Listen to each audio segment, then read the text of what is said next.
Bonjour à tous, Denis Lalmière pour Cinemaniacs. Cette fois-ci, je vous offre ma première réaction sur The Flash. J'ai eu la chance d'aller à un fan screening à Montréal jeudi dernier. J'ai pris le temps de digérer le visionnement qui était spectaculaire. Ici, je ne vais absolument rien divulgacher.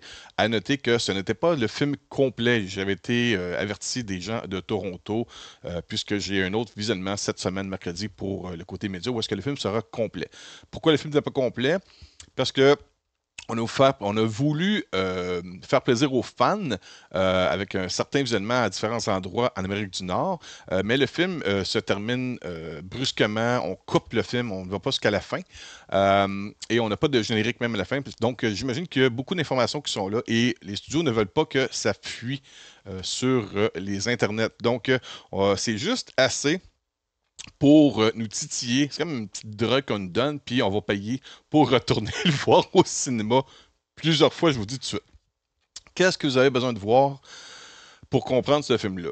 Ben, vous n'êtes pas obligé de voir quoi que ce soit, sauf que je vous dirais qu'au minimum, moi j'ai dit ça en 4K, je vais vous montrer quatre titres que vous avez besoin de voir si vous avez pas, si vous n'avez pas eu la chance de les voir, je vous conseille fortement. Bien, il y a Man of Steel que vous devez voir, parce que General Zod, c'est là-dedans, et on le revoit. On le voit dans les bandes annonces, comme je disais, je ne veux rien divulgacher, mais on le voit bel et bien dans les bandes annonces de The Flash.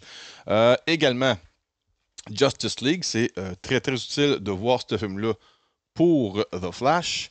Et bien sûr, j'ai mis deux autres titres, Batman et Batman Returns, avec Michael Keaton qui revient dans The Flash. On a une nouvelle Supergirl également dans le film, donc il n'y a pas vraiment de précédent pour son personnage à elle. Mais j'aurais pu sortir je ne vais même pas vous dire le nombre, mais j'aurais pu vous sortir des médias physiques là, à la tonne pour vous dire regarde ça, faut que tu checkes ça, regarde ça. As-tu vu ça? T'es sûr? T'as-tu vu ça? Te rappelles-tu de ça? Pour ce film-là, des Easter eggs, des œufs de Pâques, je ne sais pas si on le dit en français, mais des Easter eggs, des clins d'œil, c'est un multiverse réussi à la perfection. Et j'ai eu la chance de voir ce film-là avant d'aller voir le film d'animation de Sony, Spider-Man Across the Spider-Verse, qui est excellent, mais qui est d'un côté animé. Et les deux réussissent. Le seul. Ok, j'essaie de me calmer.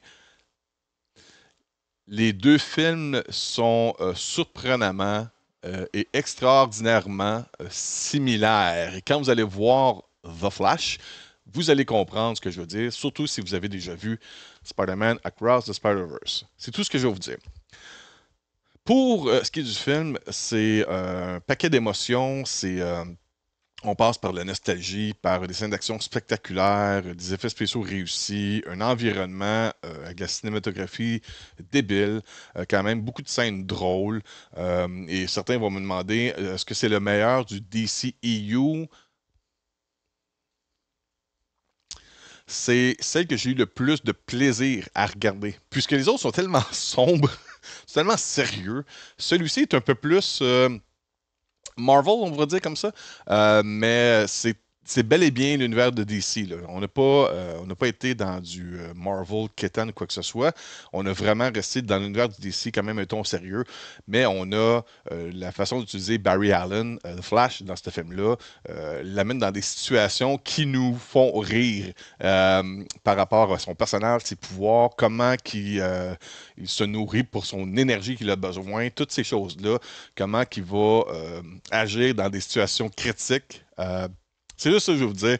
Est-ce que je vous recommanderais ce film-là? Évidemment. Si vous êtes un fan de films de l'univers des super-héros, si vous êtes un fan de DC, euh, si vous aimez un environnement spectaculaire au cinéma, nous, ce qu'on avait comme visionnement, c'est un visionnement de fans. Donc, pas mal de 100%, sûr qu'à 100% que les gens qui étaient dans la salle avaient déjà vu à maintes reprises les bandes annonces. Et chaque fois qu'on avait des scènes où est-ce qu'on avait des phrases marquantes de Michael Keaton qui étaient dans les bandes annonces, là, You wanna get nuts? Let's get nuts. Ou I'm Batman. Ben, tout le monde euh, comment je pourrais dire, le disait en même temps que Michael Keaton dans le film et applaudissait par après. C'était une ambiance fou, fou, fou. Et des surprises, vous allez en avoir à la tonne. OK? Encore là, je vous dis rien, mais si vous avez eu la chance d'aller voir comme moi The Super Mario Brothers Movie, où est-ce qu'il y avait des Easter eggs à toutes les 30 secondes. Je dirais pas que c'est aussi extrême, mais dans ce film-là, si vous avez vu comme moi la plupart ou sinon tous les films, et je ne peux pas rien dire d'autre parce que je veux que vous découvriez ce film-là, comme je l'ai eu, comme j'ai eu la chance de le voir sans vraiment trop savoir quoi que ce soit. Si vous êtes connaisseur de ce qu'il y a eu en tant que produit de divertissement par rapport à l'univers de DC, vous allez être comblé du début à la fin du film. Vous en créerez pas vos oreilles, vos yeux. Vous allez pas. Il y a des choses dedans qui vont vous surprendre. Vous allez dire, ben oui, donc, ils ont mis ça là-dedans, ça se peut pas. Ils ont pensé à faire ça, ils l'ont mis là. Hey, check en arrière, c'est là. C'est sans arrêt. Et en plus de ça, le film, tu vois, est intéressant. C'est juste que il y a comme deux films dans ce film-là. Vous allez voir que la première moitié du film, c'est plus le côté Barry Allen qui veut sauver sa mère. Et la deuxième partie, où est-ce que là, on embarque avec le côté Michael Keaton, Supergirl contre General Zod. Et ben, à part de ça, je veux dire, moi, je dirais, là, je suis un très, très, très grand fan de l'homme araignée, Spider-Man. C'est mon super-héros préféré, mais j'ai préféré The Flash. J'ai préféré The Flash puisque c'est en chair et en os. Bien sûr, les effets spéciaux, tout est numérique, comme Across the Spider-Verse. Sauf que pour The Flash, on avait des acteurs qui interprètent des personnages et qui mettent à fond la gomme pour nous donner un film qui est du bonbon pour les yeux, pour les oreilles, pour les sentiments, l'émotion, la nostalgie. Euh, j'ai trippé, j'ai amené même un collègue de travail avec moi, qui c'est la première fois qu'il allait à un visionnement, puis il m'en reparle encore depuis ce temps-là, Frank. Et puis, non, c'est ça, c'est vraiment, vraiment un super de bon film, surtout si vous êtes un fan du genre super-héros de l'univers de DC. Vous ne serez pas déçus. Il y a une situation particulière avec l'acteur principal Ezra Miller. Côté promotionnel, ils ont réussi à éviter le sujet. Puis c'est tant mieux. C'est pas, je ne dis pas que euh, j'essaie d'éviter quoi que ce soit, mais le film. Moi, je suis là pour vous parler du film. Le film, l'acteur fait un excellent travail. Michael Keaton, c'est comme si il rembarque sur le bicycle puis il n'a jamais oublié comment conduire un bicycle. Il est Batman en partant. Vous allez voir en même temps que où est-ce qu'il en est rendu aujourd'hui. Ben, avec quelques années d'écart avec Batman et Batman Returns. Et je vous dirais, portez attention. Portez attention au décor. Portez attention aux détails, aux accessoires. Portez attention à l'équipement que Batman utilise. Portez attention aux paroles, à ce qu'il mentionne. Tout, tout, tout là-dedans est super bien placé, pensé, présenté. Donc, vous allez avoir du fun d'après moi. Et je ne sais pas juste de vous super hyper, si vous l'êtes déjà, inquiétez-vous pas, vous ne serez pas déçus. C'est ça que je veux vous dire. Vous ne serez pas déçus. C'est pas. L'annonce ne vous montre même pas. Encore là, je veux rien du gaucher, mais l'annonce ne vous montre même pas tout. Quand je dis ne vous montre pas tout, ne vous montre pas. Vous montre pas le. Ok, ok. Euh, le- Mon Dieu, je me tire, là, mais ce que j'essaie de dire, parce que je veux pas gâcher quoi que ce soit. La bande-annonce cache beaucoup de secrets. OK? C'est juste ça que je veux vous dire.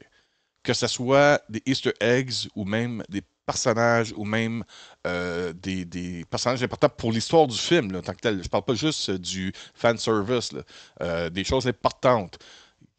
On n'a pas tout montré dans la bande-annonce. On a vraiment montré le minimal juste en sachant que les gens vont être intéressés avec Michael Keaton, Supergirl, General Zod, Flash, voyage temporel un peu à la Back to the Future.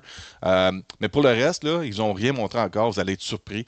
Le film dure 2h15, 2h20 et ça passe comme ça. C'est incroyable. Donc, je me suis déjà étiré beaucoup trop longtemps pour cette vidéo-ci.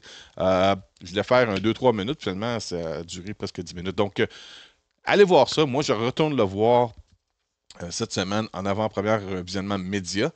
J'ai hâte déjà de le revoir au film au complet. Puis après ça, on s'en reparlera. On fera un Cinémanex en direct consacré à s'amuser à parler du film The Flash. Là-dessus, je dis merci beaucoup. Passez une bonne journée, une bonne semaine et bon film. Au revoir.